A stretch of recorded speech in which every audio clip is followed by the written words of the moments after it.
好，我哋貼藥咧，其實亦都係一樣啦，同手一樣嘅，就鬆解裏邊嘅呢一個位置。好，呢一個位置嘅黏連嘅組織，撳落去咧有嚿硬嘅嘢喺裏邊嚟嘅。咁啊，呢一個位，如果細關節你唔識觀察嘅話咧，咁同樣啦，我哋攞大關節嚟觀察嘅。整好咗之後，呢一度鬆咗嘅話，咁我哋呢一個足弓咧就會恢復翻去正常嘅位噶啦。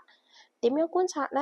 嚟，我哋呢度有個腳眼呢一個位嘅，呢個係小腿嘅腳眼呢一個位，下邊就係我哋叫嘅足弓。咁我哋攞手指公去掃過去呢一排嘅骨頭。如果你摸到一粒好硬好實嘅骨頭嘅話咧，就代表嗰粒骨咧就已經係歪咗㗎啦。咁你攞呢一個作為一個觀察點，佢如果佢嗰粒骨越平越細，越縮翻埋去嘅話咧，亦都係代表你成個足弓咧係恢復翻去正常嘅位置。咁我哋藥貼咧就係為咗去令嗰個足弓復位，咁從而咧令到成個小腿嘅肌肉放翻鬆，咁個力線會歸翻去正確嘅位置，咁你腳嘅問題咧佢就會消失㗎啦。